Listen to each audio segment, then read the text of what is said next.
ఎవరైనా మేము మా ఫాదర్ గానీ, మా చిన్నాయన గానీ, మా కుటుంబం వంశం అక్కడ వాళ్ళు ఏందంటే ఎవరైనా ఇప్పుడు బలిస్తారు కదా గుడి దగ్గర. వీళ్ళెళ్ళి అక్కడ దాన్ని దాన్ని కోసి అంతా కట్ జేసి ఇచ్చేవాళ్ళు. దానికి వీళ్ళు ఎంతో కొంత కూలి కావచ్చు, ఏదో దానం కావచ్చు అది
అలా మా మా మిసెస్ ఫస్ట్ కూడా తినేది లేదు, వద్దు అని చెప్పేవాడిని.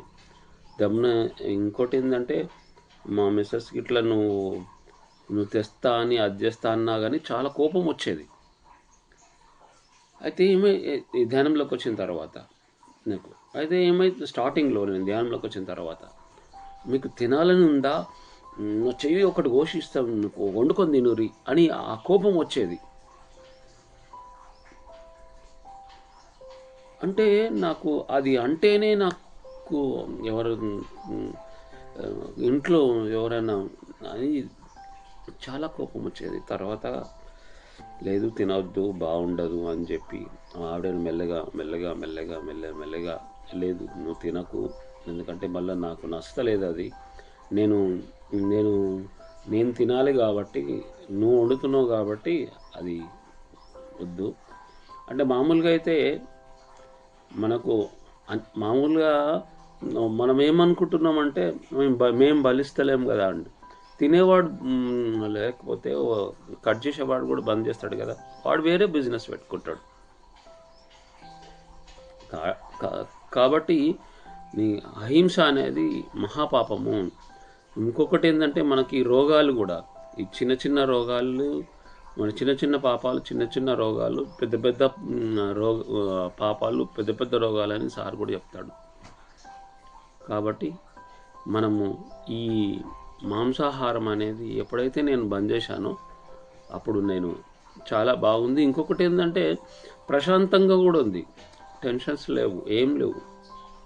ఎప్పుడైతే మాంసం బంద్ చేస్తామో అది ప్రశాంతమైన జీవితం ఉంది. ఇంకోటి ధ్యానం చేయడం వల్ల కూడా నాకు ఇంకొకటి ఏంటంటే ఆ ధ్యానం చేసి ఓన్లీ శాకాహారం మాత్రమే, నేను ఈ 6 సంవత్సరాల నుంచి శాకాహారం మాత్రమే తినడం జరుగుతుంది. కాబట్టి ఆ శాకాహారం మాత్రమే తినండి అనేది నా అనుభవపూర్వకంగా చెప్పే విషయం.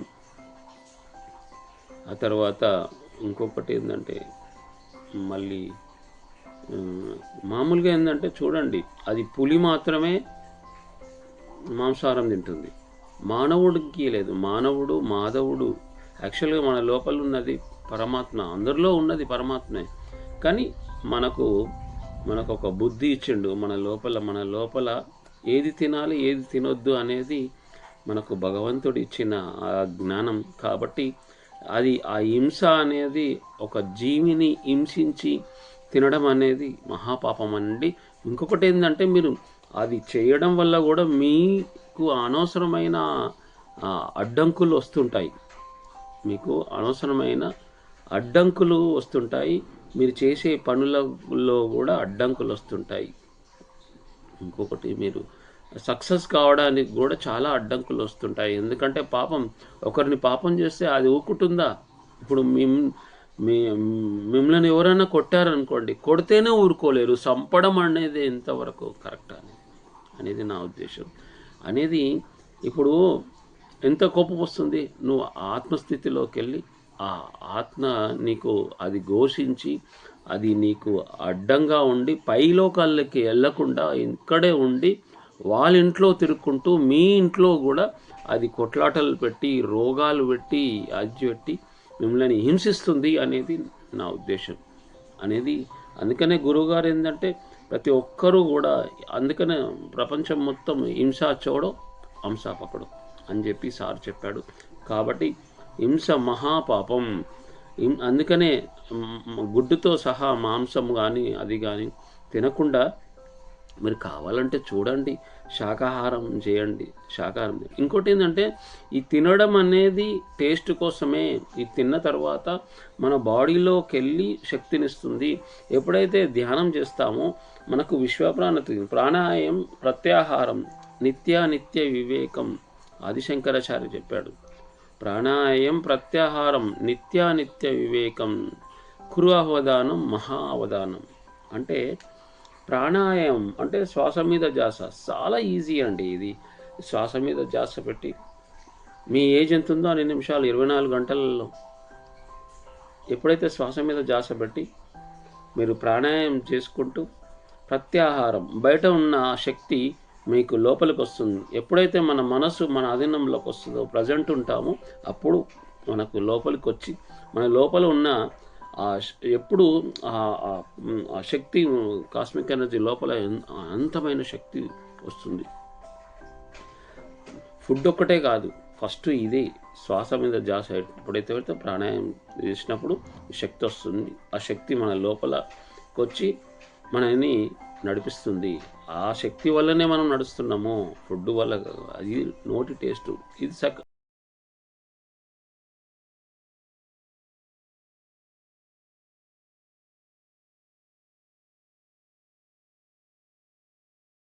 అనేది హింసించి తినడము అనేది ఇది నోటి టేస్ట్ మాత్రమే, మీకు యూజ్ కాదు. అనవసరంగా పాపాలు చేసుకుంటారు. చూడండి మన పళ్ళు ఎలాగున్నాయి, పులి. ఎందుకంటే మాంసం తినేది ఓన్లీ పులికి సంబంధించిందే, ఆ జంతువులకు సంబంధించిందే. అంతేగా ఇంకొకటి ఏంటంటే ఆవు తింటుందా? ఆవు తినదు, ఏనుగు తినదు. కొన్ని జంతువులు, సాధువు జంతువులు తినవు. ఇంకొకటి ఏంటంటే పులి కానీ సింహం కానీ ఆ పళ్ళు పచ్చిది కూడా తింటుంది. దానికి మన లోపల ఉన్న పేగులు 3 ఫీట్లే ఉంటుంది, మనది ఒక 36 ఫీట్లు ఉంటుంది. చూడండి అది కోసినప్పుడు ఏదైతే ఇప్పుడు మేకను ఇది కోసినప్పుడు అది పేగులు తీస్తుంది, అది శాకాహారం. అది శాకాహారులు తినేటిది దానికి తెలుస్తుంది, మరి మేక కూడా తినదు. అయితే ఇప్పుడు మీరు మరి పులిని చంపుకొని తినండి చూద్దాం. అది ఏదైతే పులి దగ్గరికి పోతే అది కరుస్తుందని, మేక మామూలు సాధు జంతువు, అది ఏమన్నదని చెప్పి దాన్ని చంపుతున్నారు. కోడి ఏమన్నదని చంపుతున్నారు. ఉం? ఆవులు బలురు కూడా చంపి తింటున్నారు. అది మహాపాపం అండి అని నేను, అది తెలియక ముందు నేను కూడా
హింస హింస ఎవరిని హింసించకూడదు, ఏ జీవిని హింసించకూడదు, ఎవరిని హింసించకూడదు. హింసతో మాటలు ఇంకొకటి ఏంటంటే ఇదొక్కటే కాకుండా మన మాట కూడా, మాటలతోటి కూడా హింసించకూడదు. ఆ మాటను కూడా మౌనంగా ఉండాలి. ఇంకొకటి ఏంటంటే ఇంతకుముందు ఆ, నేను ఎక్కువ మాట్లాడేవాడిని. అంటే ఎదుటి మనిషి ఎంత బాధపడుతుండనే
వదిలేస్తున్నాం అన్నాను నేను. ఎవరి జన్మ, ఎవరి డిజైన్ వాళ్ళకి, ఎవరి భవిష్యత్తు వాళ్ళకి, ఎవరి పాపాలు వాళ్ళకి, ఎవరి ఉద్దేశాలు వాళ్ళవి, మనకు సంబంధం లేదు. అయితే మనం ఏం చేస్తున్నామంటే వాళ్ళవి కూడా మన లోపల పెట్టుకొని అనవసరంగా ఆలోచించుకొని మనం కూడా టెన్షన్ పడతాం. ఈయన ఇలా చేస్తుండు, ఆయన అలా చేస్తు మనం ఎలా చేస్తున్నాం అనేది చాలా ఇంపార్టెంట్. మనం ఏం మాట్లాడుతున్నాం అనేది మనం ఏం పని చేస్తున్నాం అనేది చాలా ఇంపార్టెంట్. ఈ మూడు అనేది త్రికరణ శుద్ధి అంటాం.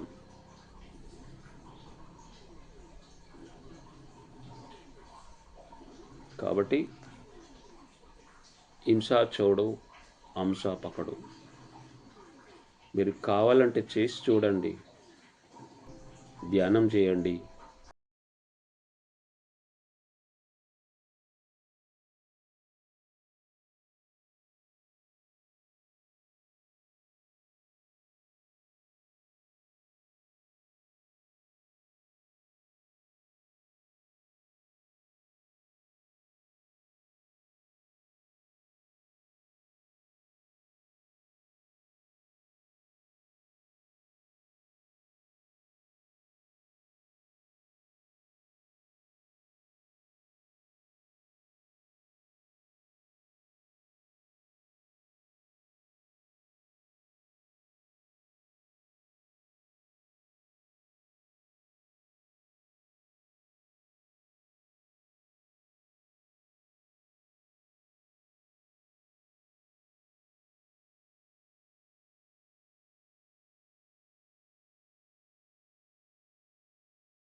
హింస చూడు, హంస పకడు.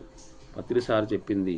ఎందుకంటే ఇప్పుడు చూడండి, పత్రిసారు కడతాల్లో ఒక 60 నుంచి 100 ఎకరాల ల్యాండ్ పెట్టి అందరికీ అక్కడ ధ్యానం చేసుకోవడానికి మరి